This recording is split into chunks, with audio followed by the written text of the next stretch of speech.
पिता और पुत्र और पवित्र आत्मा के नाम पर आमीन। हमारे प्रभु यीशु क्रिस्त की कृपा, ईश्वर का प्रेम तथा पवित्र आत्मा का सहचर्य आप सबों को प्राप्त हो। और आपको भी। क्रिस्त में प्यारे भाइयों और बहनों तथा युवा साथियों, सबको जय यीशु की। आज भारत में कलीसिया राष्ट्रीय युवा दिवस मना रही है, नेशनल यूथ संडे। जिस प्रकार हम वर्ल्ड यूथ डे मनाते हैं, एशियन यूथ डे मनाते हैं, उसी प्रकार आज के दिन भारत में कलीसिया राष्ट्रीय युवा दिवस मनाती है। और इस वर्ष के लिए मुख्य विषय है, हे युवक उठो, मैं तुमसे कहता हूँ उठो। उठने के लिए आज कलीसिया हमें बुला रही है। हर कोई अपने जीवन में गिर जाता है, गिरने के बाद उठना ज़रूरी है। छोटे बच्चे जब चलने के लिए सीखते हैं, गिरते हैं। जब कोई साइकिल चलाने के लिए शुरू करता है, सीखने के लिए शुरू करता है, वह ज़रूर एक ना एक बार गिर ही जाता है। यदि माता पिता बच्चे को गिरने से बचाने के लिए उसको चलने से रोक देंगे तो शायद बच्चा अच्छे से चलने के लिए नहीं सीख पाता। यदि हम साइकिल सीखने से डरते हैं, गिरने से डरते हैं, तो शायद साइकिल नहीं सीख पाते हैं चलाने के लिए। सौल को गिराना पड़ा, पेतरुस भी अनेक बार गिर जाता है, लेकिन प्रभु यीशु का हाथ पकड़कर उठ जाता है। आज कलीसिया हमें, विशेषकर सभी युवकों को, गिरने के बाद उठने के लिए प्रोत्साहित कर देती है। उसके साथ साथ पूरे विश्व में आज के दिन वर्ल्ड इंडिजिनस डे यानी विश्व आदिवासी दिवस मनाया जा रहा है। आज के दिन हम सभी आदिवासियों के लिए बधाई देते हैं और प्रार्थना करते हैं इस मिस्सा के दौरान, ताकि ईश्वर उन्हें अपनी आशीष से भर दें। अपने जो नागरिकता है, उनकी जो संस्कृति है, उनकी जो जीवन शैली है, उसमें वे लोग आगे बढ़ें। आइए कुछ क्षण मौन रहें। इस मिस्सा बलिदान में योग्य रीति से भाग लेने के लिए हम अपने आप को तैयार करें। हम सब मिलकर बोलें, हे भाई और बहनों, मैं सर्वशक्तिमान पिता ईश्वर और आप लोगों के सामने स्वीकार करती हूँ कि मैंने मन वचन कर्म से और अपना कर्तव्य पूरा न करने से बार बार पाप किया है। मैं अपना दोष स्वीकार करती हूँ। इसलिए मैं धन्य कुंवारी मरियम से, सब स्वर्गदूतों, सब संतों और आप लोगों से, हे भाई और बहनों, विनती करती हूँ कि आप मेरे लिए प्रभु परमेश्वर से प्रार्थना करें। सर्वशक्तिमान ईश्वर हम लोगों पर दया करे और हमारे पाप क्षमा कर हमको अनंत जीवन प्रदान करें। आमीन।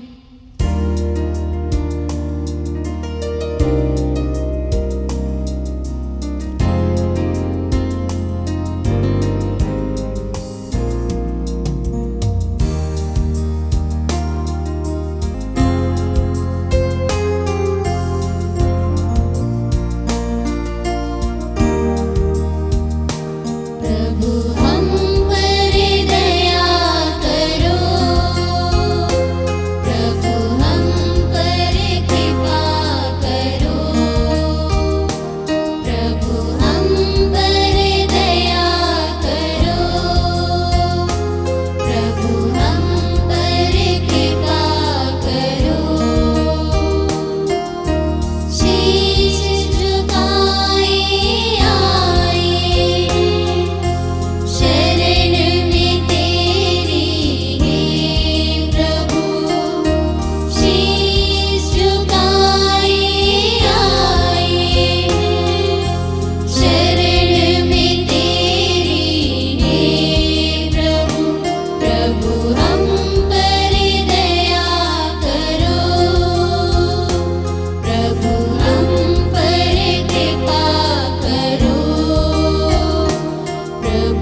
हम प्रार्थना करें।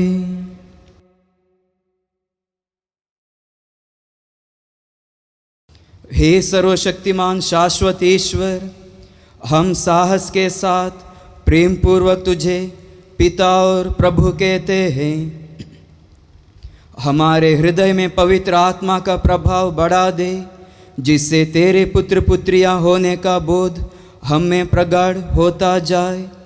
हम वह राज्य प्राप्त कर सके जिसे तूने हमें प्रदान करने की प्रतिज्ञा की है।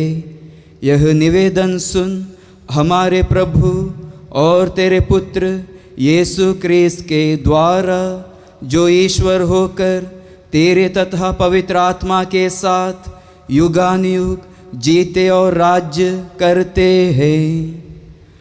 आमीन। पहला पाठ। इलियस ने सीनाई पर्वत की गुफा के अंदर जाकर वहां रात बिताई। ईश्वर ने उससे कहा, निकल आओ और पर्वत पर प्रभु के सामने उपस्थित हो जाओ।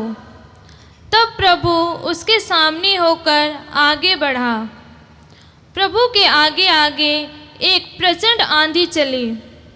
पहाड़ फट गए और चट्टानें टूट गई, किंतु प्रभु आंधी में नहीं था। आंधी के बाद भूकंप हुआ, किंतु प्रभु भूकंप में नहीं था। भूकंप के बाद अग्नि दिखाई पड़ी, किंतु प्रभु अग्नि में नहीं था। अग्नि के बाद मंद समीर की सरसराहट सुनाई पड़ी। इलियस ने यह सुनकर अपना मुंह चादर से ढक लिया और वह बाहर निकलकर गुफा के द्वार पर खड़े हो गए। यह प्रभु की वाणी है। ईश्वर को धन्यवाद।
प्रभु ईश्वर जो कुछ कहता है, मैं उसे ध्यान से सुनूंगा।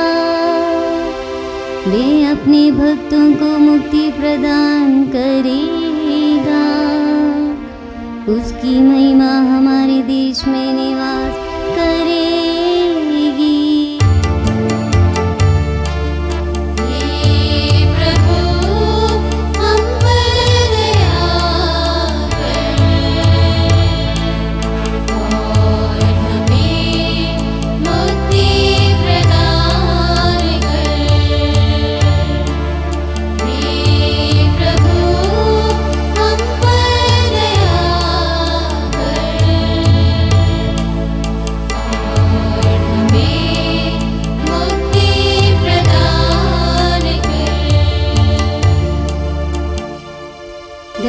सच्चाई, न्याय और शांति ये एक दूसरे से मिल जाएंगे। सच्चाई पृथ्वी पर पनपने लगेगी और न्याय स्वर्ग से हम पर दया दृष्टि करेगा।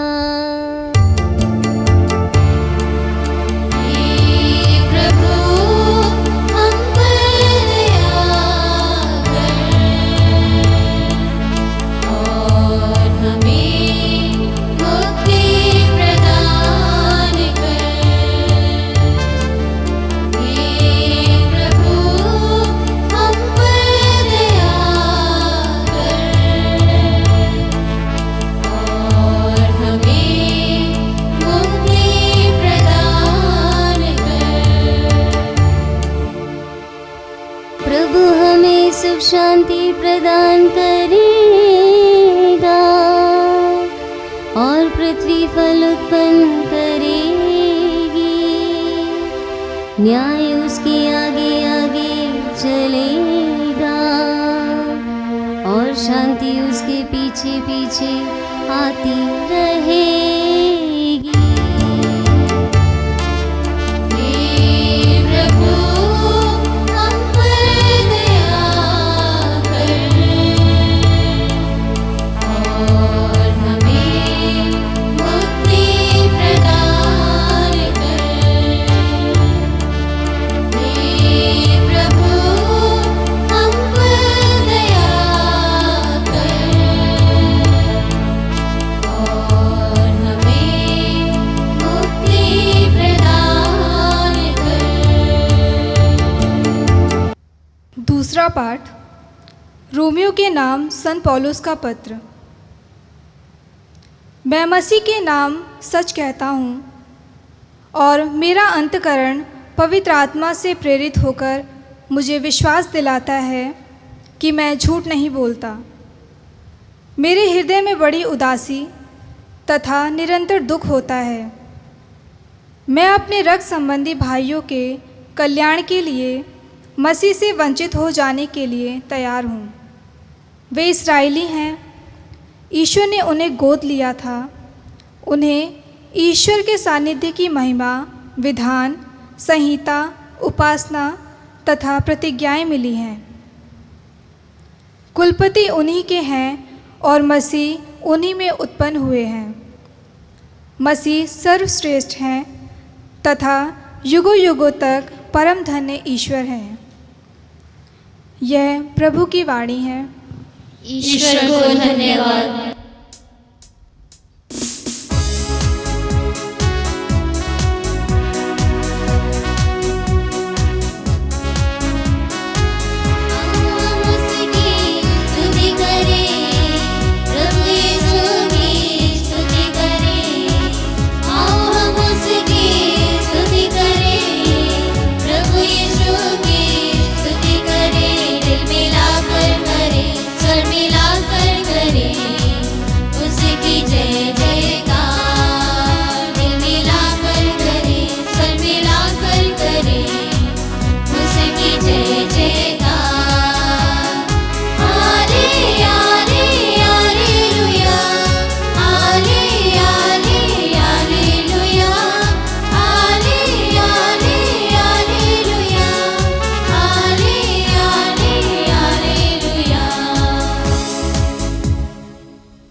प्रभु आप लोगों के साथ हो और आपके साथ भी। संत मत्ती के अनुसार आज का पवित्र सुसमाचार। प्रभु की जय। यीशु ने अपने शिष्यों को इसके लिए बाध्य किया कि वे नाव पर चढ़कर उनसे पहले उस पार चले जाएं। इतने में वह स्वयं भीड़ को विदा कर देंगे। यीशु भीड़ को विदा कर एकांत में प्रार्थना करने के लिए पहाड़ी पर चढ़े। संध्या होने पर वह अकेले वहाँ थे। नाव उस पार उस समय तट से दूर जा चुकी थी। वह लहरों से डगमगा रही थी क्योंकि वायु प्रतिकूल थी। रात के चौथे पहर यीशु समुद्र पर चलते हुए शिष्यों के पास आए। जब उन्होंने यीशु को समुद्र पर चलते हुए देखा तो वे बहुत घबरा गए और यह कहकर यह कोई प्रेत है, डर के मारे चिल्लाने लगे। यीशु ने तुरंत उनसे कहा, धीरज धरो, मैं ही हूँ, डरो मत। पेतरुस ने उत्तर दिया, प्रभु यदि आप ही हैं तो मुझे पानी पर अपने पास आने की आज्ञा दीजिए। यीशु ने कहा, आ जाओ। पेतरुस नाव से उतर गया और पानी पर चलते हुए यीशु की ओर बढ़ा, किंतु वह प्रचंड वायु देखकर डर गया और जब डूबने लगा तो वह चिल्ला उठा, प्रभु मुझे बचाइए। यीशु ने तुरंत हाथ बढ़ाकर उसे थाम लिया और कहा, रे अल्प विश्वासी, तुम्हें संदेह क्यों हुआ? वे नाव पर चढ़े और वायु थम गई। जो नाव में थे उन्होंने यह कहते हुए ईसा को दंडवत किया, सचमुच आप ईश्वर के पुत्र हैं। यह प्रभु का दिव्य सुसमाचार है। क्रिस्त की जय।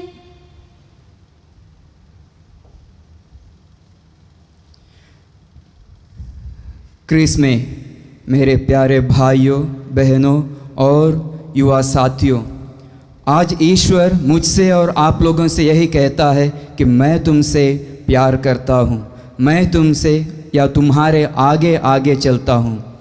ईश्वर हर एक से प्यार करता है, वह हमारे आगे आगे चलता है ताकि हम उसके पद चिन्हों पर चलें। मैं आपसे 2-3 सवाल पूछना चाहता हूँ, आपका उत्तर होगा या हाँ या नहीं।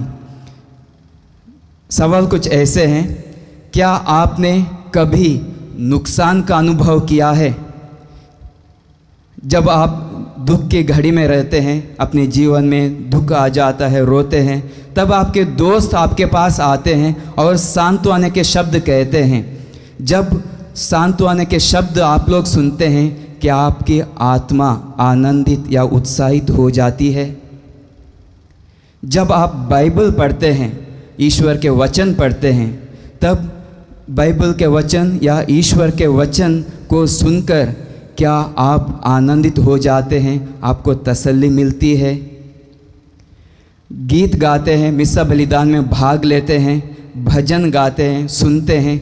जब गीत गाते हुए, भजन गाते हुए, क्या आपने कभी ईश्वर के प्रेम को अपने ऊपर उमड़ते हुए महसूस किया है? आप कभी कभी दूसरों के ऊपर प्रार्थना करते हैं, प्रार्थना तो ज़रूर करते हैं, चंगाई के लिए प्रार्थना करते हैं और चंगाई प्राप्त होती है। अपने ज़रूरतों के लिए प्रार्थना करते हैं, ईश्वर आपकी प्रार्थनाओं को सुनता है। तब आपका अनुभव क्या है? फादर ग्रेग स्टेप थे, वो एक बहुत ही दुर्लभ बीमारी से पीड़ित थे। लगभग 20 महीनों तक अस्पताल में थे।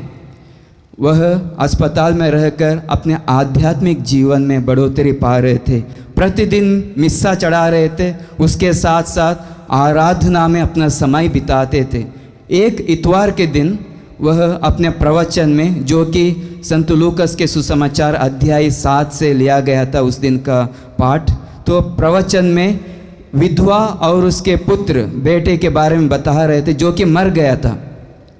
उसके बारे में कहते हुए बोलते हैं प्रवचन में कि प्रभु यीशु ने मृतक वह विधवा के बेटे को जिंदा किया, उसे जान दी, उसे जीवित उठाया। पूरे सुसमाचार में, चारों सुसमाचार में यदि हम लोग देखते हैं, प्रभु यीशु ने सिर्फ 3 व्यक्तियों को जीवित उठाया। एक तो है वह विधवा का पुत्र है, दूसरा जायरुस की बेटी, और तीसरा आप लोग जानते हैं प्रभु यीशु का मित्र लाजरुस। वह फादर ग्रेग स्टेप आगे कहते हैं, महान चमत्कार तब होते हैं जब कोई अपने पाप को स्वीकार करता है। महान चमत्कार तब होते हैं जब कोई अपने पाप को स्वीकार करता है। इसलिए अपने पाप को स्वीकार करने के लिए, अपने पापों के लिए पश्चाताप करने के लिए हमें पीछे नहीं हटना है, बल्कि बार बार हमारे पापों के लिए प्रायश्चित करना चाहिए। वही एक उदाहरण देते हैं, यदि आपके घर में आग लग जाती है तो आप 6 महीने तक इंतज़ार नहीं करते हैं फायर ब्रिगेड को बुलाने के लिए। यदि आपका किचन या रसोई घर गंदा है तो आप लोग महीनों इंतज़ार नहीं करते हैं साफ़ करने के लिए। यदि आप अपने घर पे आग लगी हो या किचन गंदा हो, तुरंत साफ़ करते हैं या तुरंत फायर ब्रिगेड को बुलाते हैं। उसी प्रकार हमारे आत्मा हमारे पापों के लिए प्रायश्चित करने के लिए लंबे समय तक इंतज़ार नहीं करना चाहिए। ईश्वर आप में प्रसन्न है, वह आप में कुछ नया या प्रत्याशित कार्य करना चाहता है, वह आपको मदद करना चाहता है, वह आप में प्रवेश करना चाहता है। आपने देखा होगा नन्हे पीले फूल दरार के बीच में निकलता है, उसी प्रकार आज प्रभु यीशु आपके हृदय में प्रवेश करना चाहता है। जिस प्रकार प्रभु यीशु ने उस विधवा के पुत्र को जीवित किया, वह मर गया था, उसे पुनर्जीवित किया, उसी प्रकार आज प्रभु यीशु आपके हृदय में आकर आपको यही कहना चाहता है, हे युवक, हे युवती, मैं तुमसे कहता हूँ, उठो। संत पापा फ्रांसिस इसके बारे में कहते हैं, उठने का अर्थ है केवल उठना नहीं है, पुनर्जीवन है, पुनर्जीवन पाना है, उठना। वेस्टपोर्ट में एक किसान था। बहुत साल पहले वहाँ पर कोई भी खेती बाड़ी करने के लिए नहीं जाता था, क्योंकि वहाँ की परिस्थिति बहुत ही विपरीत थी। कभी भी आंधी तूफान आ सकता था, नुकसान पहुँचा सकता था खेती के लिए, और वहाँ की ज़मीन बहुत ही पथरीली थी। तो वहाँ पर उसके साथ कार्य करने के लिए कोई उसको मज़दूर नहीं मिलते थे। उसने बहुत बड़ा विज्ञापन डाला, काम करने के लिए मज़दूर चाहिए या नौकरी के लिए कोई नौकर चाहिए करके। बहुत समय के बाद एक व्यक्ति आ जाता है, वह छोटे कद का रहता है और वह अध बूढ़ा रहता है।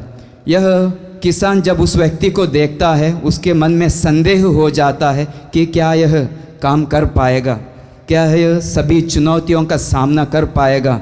तो वह व्यक्ति जो काम करने के लिए, मजदूरी के लिए आता है, कहता है, जब हवा चलती है मैं सोता हूँ। लेकिन यह बात किसान को समझ में नहीं आई, फिर भी वह उसको काम दे देता है। लेकिन यह मजदूर, यह बहुत ही बढ़िया से काम करता है, बहुत ही श्रमिक व्यक्ति था, दिन भर काम करता था लेकिन रात को खूब सोता था।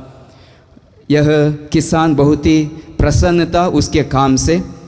एक दिन रात को अचानक आंधी आई, तभी यह किसान तुरंत उठ जाता है, अपना लालटेन लेके दौड़ के उस व्यक्ति को, उस मजदूर को उठाने के लिए जाता है और ज़ोर से उठाता है, जल्दी उठो, आंधी आई है।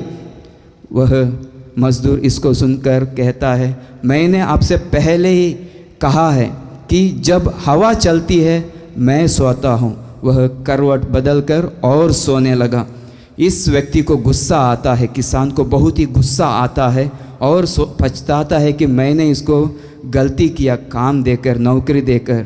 फिर भी वह देखने के लिए जाता है और यही देखता है कि वो चारे का ढेर है, बढ़िया से ढका हुआ था, कोई नुकसान नहीं पहुंचा उसके लिए। और अपने जानवर को देखने के लिए जाता है, गाय बैल बकरियां सबको बांध के सुरक्षित रखा हुआ था और सभी दरवाज़ों को अच्छे से बंद किया था। जो आंधी आई थी उससे कोई नुकसान नहीं पहुंच सका।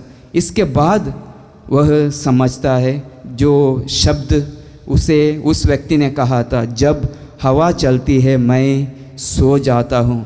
इसको सुनकर, इसको फिर एक बार दोहरा कर वह जाकर आराम से सो जाता है। क्रिस्त में प्यारे भाई और बहनों, इस कहानी बाइबल में नहीं है, यह कहानी बाइबल में नहीं है, फिर भी आज के पाठ के दृष्टांत से अलग भी नहीं है। क्योंकि हमने आज के पाठ में सुना है किस प्रकार नबी एलियस भागता रहता है, क्योंकि जेज़ेबेल ने लोगों को भेजा था नबी एलियस को मारने के लिए, क्योंकि नबी एलियस ने बाल देवता के सभी आचार्यों को, लगभग 450 थे, सबको मरवा डाला था। उसके बाद इस नबी को मारने के लिए, नबी एलियस को मारने के लिए जेज़ेबेल में लोगों को भेजा और वह 40 दिन और 40 रात भागता रहा। अंत में कारमेल पर्वत पर एक गुफे के अंदर जाता है और वहाँ पर बहुत ही गुस्साता है और ईश्वर से यही याचना करता है कि ईश्वर आग बरसाकर उन सभी विरोधियों को, उसके वैरियों को नाश कर दे। इसलिए इंतज़ार करता रहता है। तभी ईश्वर उसे गुफे से बाहर बुलाता है। तब अचानक प्रचंड हवा चलती है, चट्टानें टूट पड़ती हैं और पहाड़ फट जाता है, लेकिन ईश्वर वहाँ पर नहीं था। उसके बाद भूकंप आ जाता है, ईश्वर नहीं था। उसके बाद आग दिखाई देती है, ईश्वर उसमें भी नहीं था। उसके बाद मंद सरसराहटी होती या हवा चलती है, मंद सरिता चलती है, उसमें ईश्वर की वाणी उसको सुनाई पड़ती है और जब वो, इसका मतलब यह होता है जब नबी एलियस गुस्से में था, ईश्वर का दर्शन नहीं कर पाया, जब वह शांत हो जाता है, मन की शांति से सुनने लगता है, तभी ईश्वर उसको दिखाई पड़ता है, अपना दर्शन देता है और ईश्वर की वाणी वह सुनता है। संत पौलुस बहुत ही अपने जीवन में संघर्ष करता है। वह लड़ाई लड़ता है दूसरों से नहीं, अपने वैरियों से नहीं, बल्कि अपने आप से। अपने अंदर जो भी कमी है, कमज़ोरी है, उस अपने अंदर जो भी पाप है, उसके खिलाफ वो संघर्ष करता है। लेकिन अंत में वो माँ मरियम के वचन को दोहराता है, उसके समझ में आता है और वह अपने आप को संपूर्ण रूप से प्रभु को समर्पित करता है। पेतरुस आज के सुसमाचार में देखते हैं, वही एक बहुत ही अच्छा मछुआरा था और उसको तैरने के लिए बहुत ही अच्छे से आता था। तैरने के लिए हम लोग कह सकते हैं बाएं हाथ का खेल था, आंख बंद करते हुए भी वह तैर सकता था।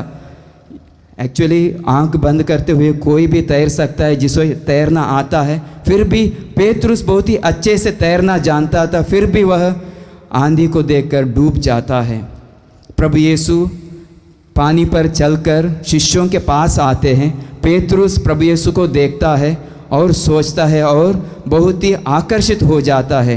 पेतरुस सिर्फ और सिर्फ पानी में तैर सकता है, लेकिन प्रभु यीशु पानी के ऊपर चल के आ रहे हैं। इसलिए पेतरुस ईश्वर से, प्रभु यीशु से पूछते हैं, प्रभु यदि आप हैं तो मुझे आदेश दे दीजिए, मैं भी आपके पास चल कर आऊँ। प्रभु यीशु बुलाते हैं, आ जाओ। पेतरुस धीरे से एक पैर पानी में रख देता है। शिष्य भी देख रहे हैं उसको, तो वह नहीं डूबता है, दोनों पैर पानी में रखकर चलने लगता है प्रभु यीशु की ओर। जैसे ही वह प्रभु यीशु के पास आता है, नज़दीक आता रहता है, वह अपने दृष्टि आंधी तूफान की ओर बढ़ाता है, तब वह डूबने लगता है। डूबने के बाद मदद के लिए अपने जो नाव में बैठे हैं दोस्त, उनको नहीं बुलाता है। यदि वह अपने दोस्तों को पुकारता, क्योंकि उनके पास नाव है, ताकि वे लोग आकर बचाएं, आज हमारे सामने पेतरुस नहीं होता। बल्कि सही समय पर, सही मौके पर, सही व्यक्ति प्रभु यीशु से वह मदद मांगता है और प्रभु यीशु उसको हाथ बढ़ाकर बचा लेते हैं।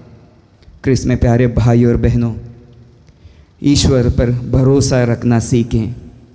जिस प्रकार नबी एलियस शांत होकर ईश्वर की आवाज़ को सुनता है, हम भी शांत होकर ईश्वर की वाणी को सुनना सीखें। जिस प्रकार संत पौलुस शांत होकर ईश्वर को, अपने आप को समर्पित कर देता है, अपने सभी संघर्ष को, अपने चुनौतियों को प्रभु को समर्पित कर देता है, हम भी अपने संघर्षों को, अपने चुनौतियों को प्रभु को समर्पित करें। जिस प्रकार पेतरुस प्रभु यीशु पर विश्वास करता है, हम भी ईश्वर पर, प्रभु यीशु पर विश्वास करना सीखें। हम प्रभु यीशु को हमारी चुनौतियों को समर्पित करें, ताकि प्रभु यीशु अपना हाथ बढ़ाकर हमें बचाएगा। पिता, पुत्र और पवित्र आत्मा के नाम पर आमीन। हम सभी अपने विश्वास की घोषणा करें। हम स्वर्ग पृथ्वी के सृष्टिकर्ता सर्वशक्तिमान पिता ईश्वर में विश्वास करते हैं और उसके इकलौते पुत्र हमारे प्रभु यीशु क्रिस्त में हम विश्वास करते हैं, जो पवित्र आत्मा के द्वारा गर्भ में आए, कुआरी मरियम से जन्मे, उन्होंने पौलुस पिलातुस के शासन काल में दुख भोगा, वह क्रूस पर चढ़ाए गए, मर गए, दफनाए गए और अधोलोक में उतरे, वह तीसरे दिन मृतकों में से जी उठे, स्वर्ग गए, सर्वशक्तिमान पिता ईश्वर की दाहिने विराजमान है और वहां से जीवितों और मृतकों का न्याय करने आएंगे। हम पवित्र आत्मा, पवित्र आत्मिक कलीसिया, धर्मियों की सहभागिता, पापों की क्षमा, शरीर के पुनरुत्थान और अनंत जीवन विश्वास करते हैं। आमीन। प्रिय भाइयों और बहनों और युवा मित्रों, यीशु ने नाइन के युवक से कहा, युवा, मैं तुमसे कहता हूँ, उठो। वह नया जीवन प्रदान करते हैं। यीशु मृत्यु में से भी नवजीवन ला सकते हैं। वह चाहते हैं कि हम यह जानें कि उसके लिए सब कुछ संभव है। वह चाहते हैं कि हम जैसे हैं वैसे ही उनके पास आएं। वह हम में नवजीवन उत्पन्न करेंगे। आइए हम अपनी आवश्यकताओं को प्रभु के समक्ष रखें और कहें, हे पिता हमारी प्रार्थना सुन। हे पिता हमारी प्रार्थना सुन।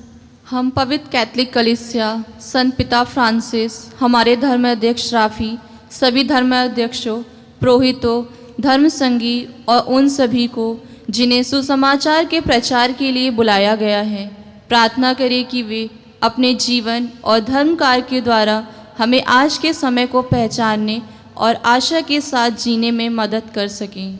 इसके लिए हम पिता ईश्वर से प्रार्थना करते हैं। हे पिता हमारी प्रार्थना सुन।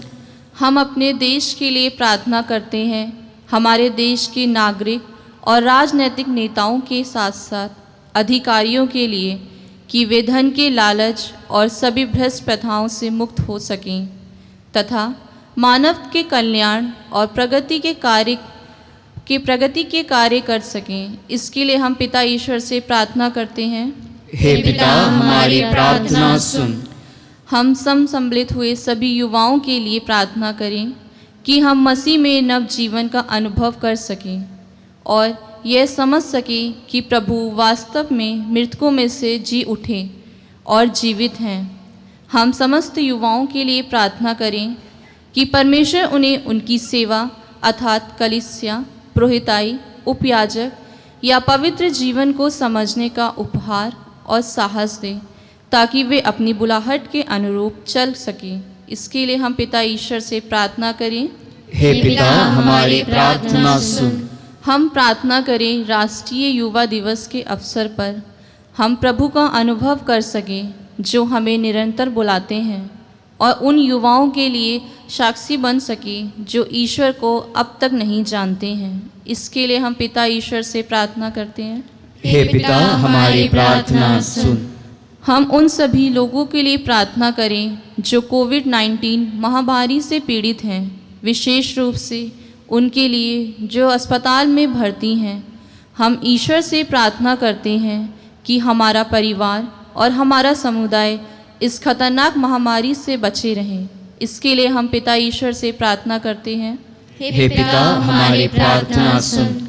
हम गरीबों, अधिकारहीन, उत्पीड़ित और अहिंसा के शिकार लोगों के लिए प्रार्थना करते हैं जिन्हें विश्वास और आशा के साथ सभी कष्ट सहने की ताकत मिल सके। इसके लिए हम पिता ईश्वर से प्रार्थना करते हैं। हे पिता हमारी प्रार्थना सुन। आज हम विशेषकर प्रार्थना करें क्योंकि आज पूरे विश्व में विश्व आदिवासी दिवस मनाया जा रहा है। विशेषकर प्रार्थना करें ताकि वे अपने संस्कृति को पूरे विश्व के सामने रखें। दे में promote their rich culture in the entire world. इसके लिए हम प्रार्थना करें। हे पिता हमारी प्रार्थना सुन। हम अपनी निजी निवेदन प्रभु के सम्मुख रखें।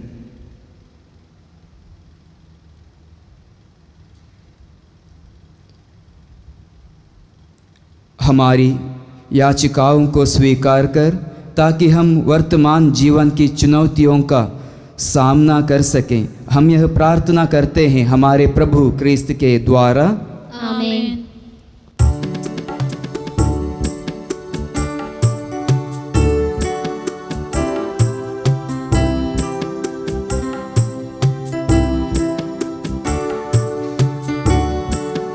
जो भी हमारा वो सब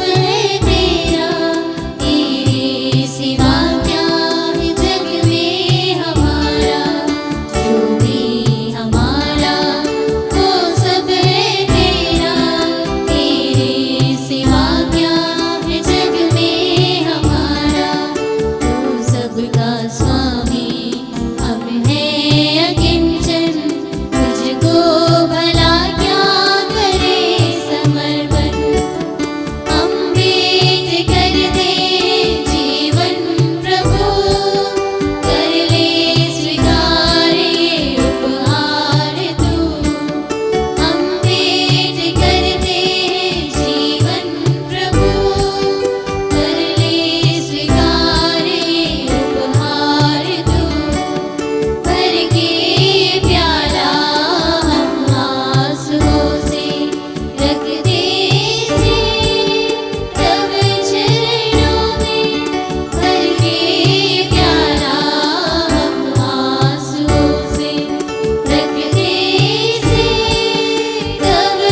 सजा के लाए। हम भेंट करते हैं जीवन प्रभु, कर ले स्वीकार ये उपहार तू। हम भेंट करते हैं जीवन प्रभु, कर ले स्वीकार ये उपहार तू। भाई और बहनों, प्रार्थना कीजिए कि सर्वशक्तिमान पिता ईश्वर मेरा और आप लोगों का यह बलिदान ग्रहण करे। प्रभु अपने नाम की स्तुति तथा महिमा के लिए और हमारे तथा अपने समस्त पवित्र कलीसिया के लाभ के लिए आपके हाथों से यह बलिदान ग्रहण करें। हे प्रभु, अपनी कलीसिया के ये उपहार दयापूर्वक ग्रहण कर तूने ही इनको अर्पण करने के लिए हमें प्रदान किया है, और तेरे सामर्थ्य से ये हमारी मुक्ति के संस्कार बन जाते हैं। हम यह प्रार्थना करते हैं अपने प्रभु क्रिस्त के द्वारा। आमीन। प्रभु आप लोगों के साथ हो और आपके साथ भी। प्रभु में मन लगाइए। हम प्रभु में मन लगाए हुए हैं। हम अपने प्रभु परमेश्वर को धन्यवाद दें। यह उचित और आवश्यक है। हे पूज्य पिता, यह परम उचित है, हमारा कर्तव्य तथा कल्याण है कि हम सदा और सर्वत्र अपने प्रभु क्रिस्त के द्वारा तुझे धन्यवाद दें।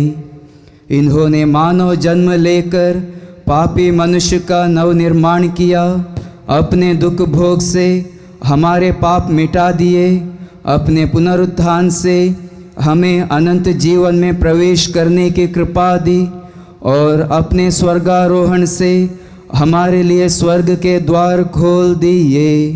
इसलिए हम समस्त दूतगण से मिलकर तेरी स्तुति करते हुए निरंतर एक स्वर से गाते हैं।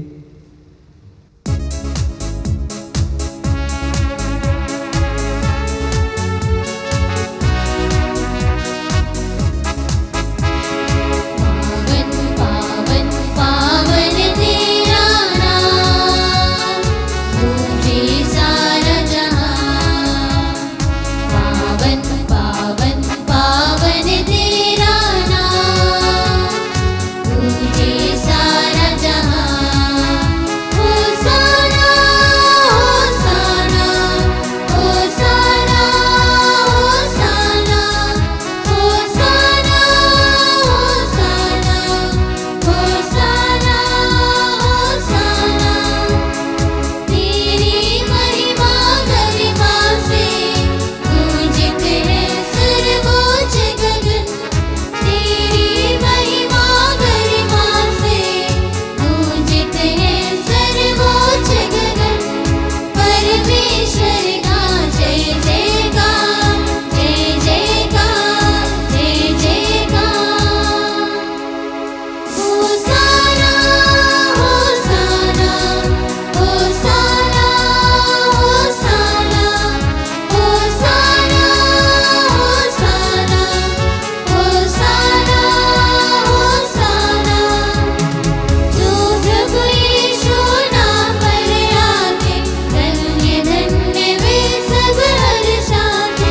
जो प्रभु यीशु नाम पर आते, धन्य धन्य वे सब हर्षाते।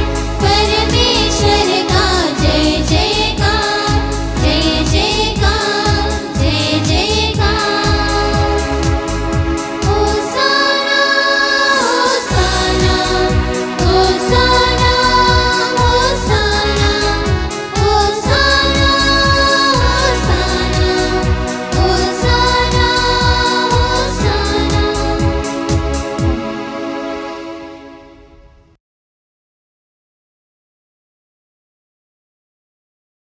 हे परम पिता, तू वास्तव में पवित्र है, सारी पवित्रता का स्रोत है।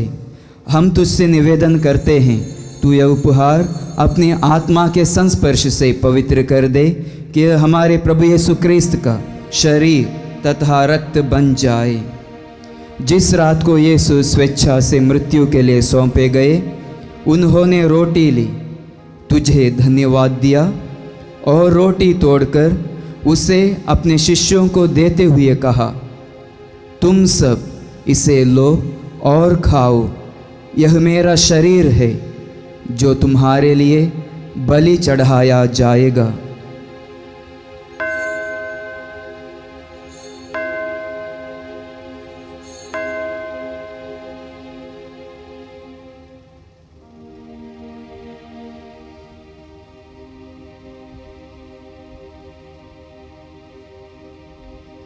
इसी भांति भोजन के बाद उन्होंने कटोरा लिया, तुझे धन्यवाद दिया और उसे अपने शिष्यों को देते हुए कहा, तुम सब इसे लो और पियो, यह मेरे रक्त का कटोरा है, नवीन और अनंत व्यवस्थान का रक्त, जो तुम्हारे और बहुतों के पापों की क्षमा के लिए बहाया जाएगा।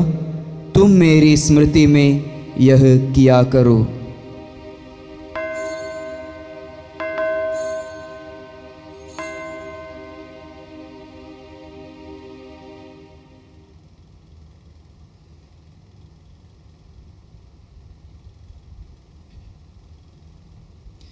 यह है हमारे विश्वास का रहस्य।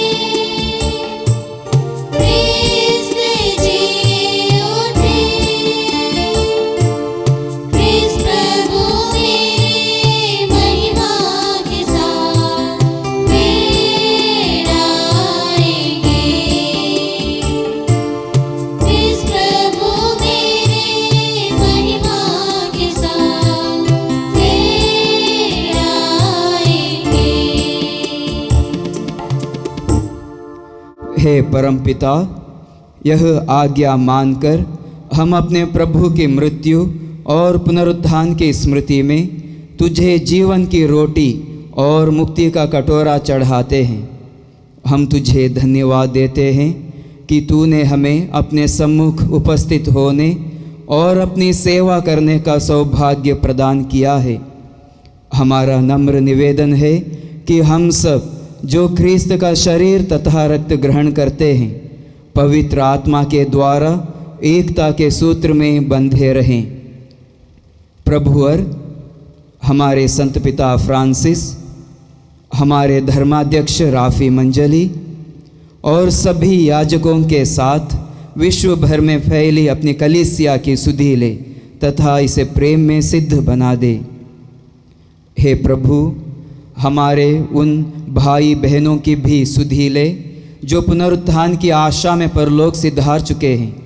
उन्हें और सभी मृतकों को अपने पुण्य दर्शन का सौभाग्य प्रदान कर।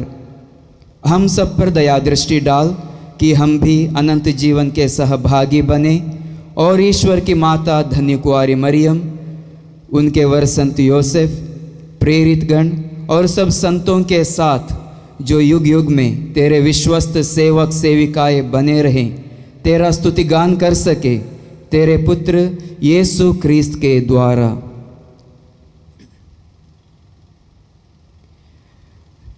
इन्हीं प्रभु ख्रीस्त के द्वारा, इन्हीं के साथ और इन्हीं में, हे सर्वशक्तिमान पिता ईश्वर, पवित्र आत्मा के साथ तुझे समादर तथा महिमा युगान युग मिलती रहती है। आमीन, आमीन, आमीन।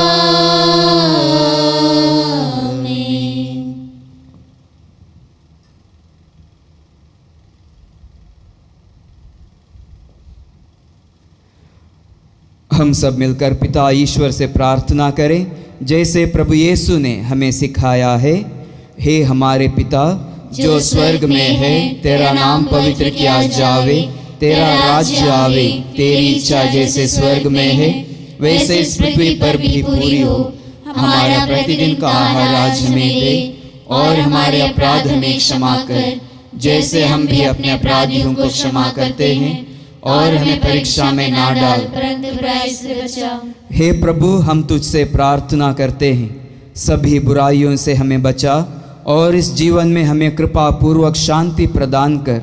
हम तेरी दया से सदा पाप से दूर और हर विपत्ति से सुरक्षित रहें, और उस दिन की प्रतीक्षा करते रहें जब हमारे मुक्तिदाता यीशु ख्रिस्त फिर प्रकट होकर हमारी मंगलमय आशा पूरी करेंगे।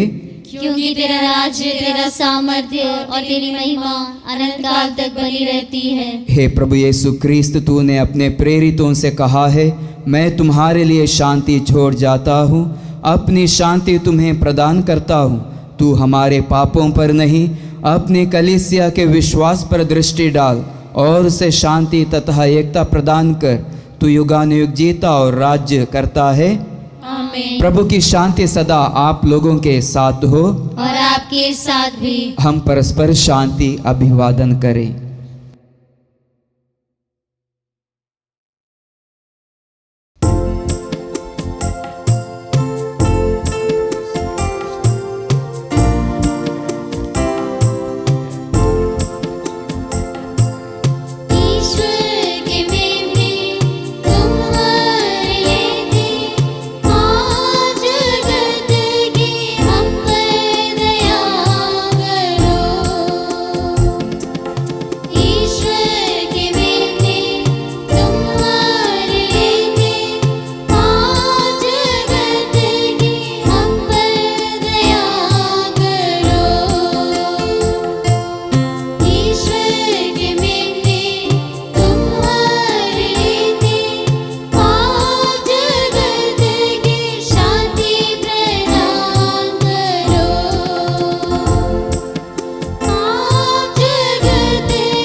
देखिए ईश्वर का मेमना जो संसार के पाप हर लेता है।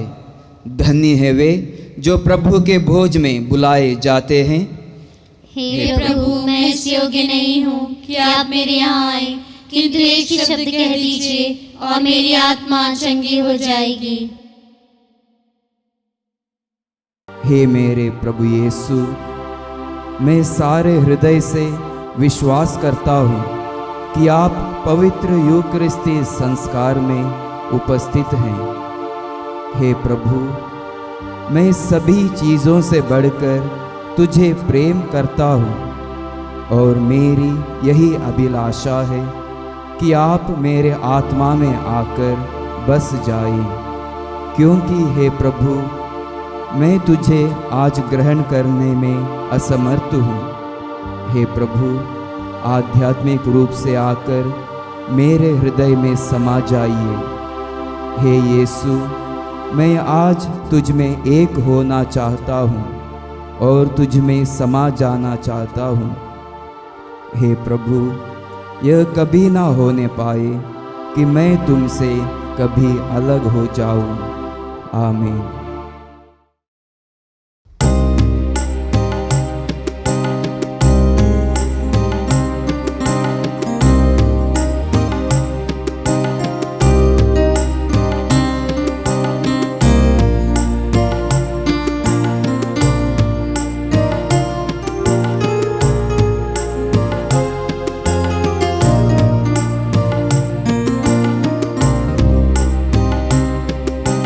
बस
प्रभु का कहना है, जो रोटी मैं तुम्हें दूंगा वह संसार के जीवन के लिए अर्पित मेरा शरीर है।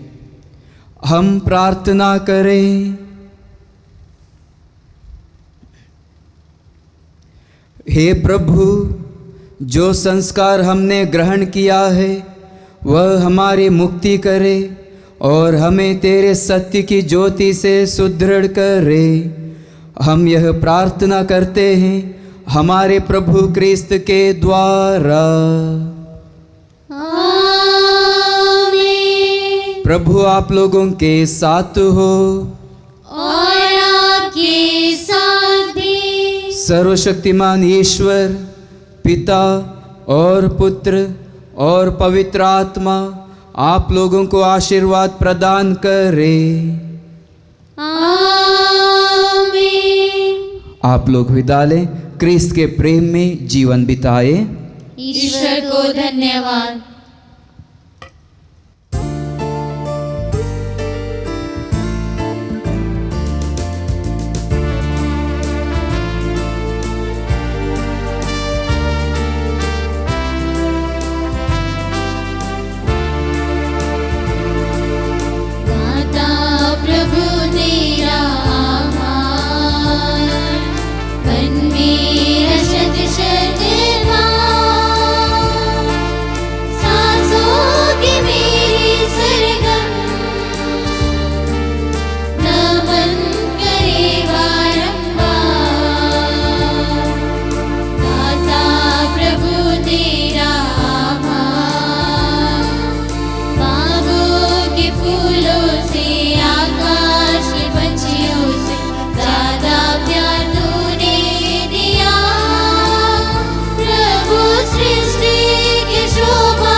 कोरोना वायरस से सुरक्षा के लिए प्रार्थना।